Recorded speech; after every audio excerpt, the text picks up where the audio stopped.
कहानी एक ऐसे घर से जहां शादी का माहौल है, लेकिन टेंशन और शांति इतनी कि शादी का घर किसी जंग के मैदान जैसा दिख रहा था। अरे जैसा मर्जी डेकोरेशन कर दो, पैसों की चिंता मत करो। इतना पैसा जब लड़के वालों को दे दिया तो फूल वालों को देने में मुझे क्या दिक्कत है? अरे धीरे बोलो ना, साफ लग रहा है कि फ्रस्ट्रेटेड हो। अरे तुम तो चुप ही रहो। एक बेटी संभाल नहीं पाई। सारा दिन मैं काम पर जाता था, सोचता था घर पर बच्चों को अच्छे से संस्कार मिल रहे होंगे, लेकिन नहीं, मैडम को तो अपनी किटी और फैशन से फुर्सत मिले तब ना। माँ चुपचाप वहां से चली जाती है। समझ में नहीं आता कि आखिर शर्मा खानदान में हो क्या रहा है। कल तक चिड़िया सी फुदकने वाली शीना की शादी यूं अचानक एक मोटे काले लड़के से क्यों हो रही है? शीना कमरे में हाथ में गुड़िया लिए बोलती है, मेरे साथ जो हो रहा है ठीक हो रहा है। तुम तो सब जानती हो, साहिल मेरे लिए भगवान है। अब जब वो ही नहीं मिला तो फिर कोई भी हो, जिंदगी ही तो जीनी है, जी लेंगे। बाहर शीना की बुआ किसी से बात करती है। अरे मोटा नहीं, उसे तो खाते पीते घर का कहते हैं।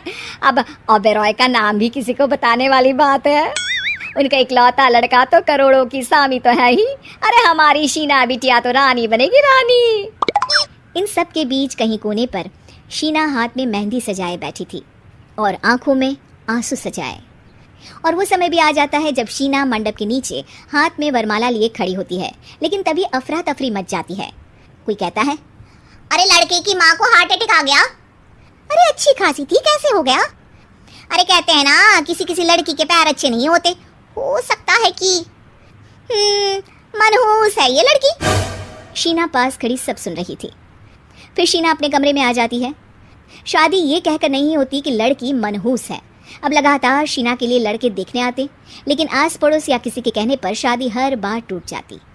लेकिन एक दिन, अंकल, मैं काफ़ी दिनों से आपसे मिलने की कोशिश कर रहा था, लेकिन हिम्मत नहीं हो पा रही थी। अरे बेटा, हिम्मत तो हमारी टूटी पड़ी है। वैसे कौन हो तुम? अब मेरा नाम साहिल है अंकल। मैं शीना से प्यार करता हूँ और उसी से शादी करना चाहता हूँ। अरे अब तो किस जात के हो ये भी मायने नहीं रखता। बेटा, मेरी बेटी मनहूस है। ये सब कहते हैं कि इसीलिए उसकी शादी नहीं हो पा रही। अगर तुम शादी करने को तैयार हो तो ठीक है। शीना की शादी साहिल से हो जाती है। अगले दिन साहिल की माँ का देहांत हो जाता है और एक बार फिर लोग शीना को अपशकुनी कहने लगते हैं। अरे खा गई दीदी को ये। अरे क्या जरूरत थी साहिल किसी मनहूस को घर लाने की? पर बुआ, माँ की तो तबीयत पिछले कई साल से खराब थी। डॉक्टर्स ने जवाब दे दिया था। क्या पता ये भी उनका सौभाग्य हो कि वो बहू का मुंह देख पाई। अरे बहू का मुंह देख पाई, या ये कह लो कि बहू का मुंह देखते ही स्वर्ग लोक सिधार गई। खैर, हमें क्या, घर तुम्हारा है, हम तो चले। अब शीना को खुद पर ही शक होने लगता है कि कहीं सच में वो अपशकुनी तो नहीं। साहिल, हम दोनों की शादी नहीं हुई होती तो अच्छा था। देखो ना, कैसे पहले मेरी शादी टूटती थी और अब तुम्हारी माँ भी। अरे ऐसा कुछ नहीं होता शीना, अपशकुनी वगैरह कुछ नहीं होता। ये सब तो ईश्वर के खेल हैं।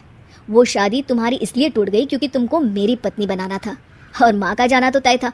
वो काफ़ी बुजुर्ग थी, साथ ही एक ऐसी बीमारी से जूझ रही थी जिसमें डॉक्टर्स भी उन्हें नहीं बचा पाते। शीना साहिल की बात सुनकर तसल्ली कर लेती है और वहाँ से चली जाती है। अगले दिन, शीना, अरे ओ शीना। क्या हुआ? उफ, कहीं फिर मेरी वजह से कोई नुकसान? अरे नहीं नहीं शीना, तुम जानती हो जिस प्रॉपर्टी के केस को हम बरसों से लड़ रहे थे उस पर फैसला आ गया, वो भी हमारे हक में।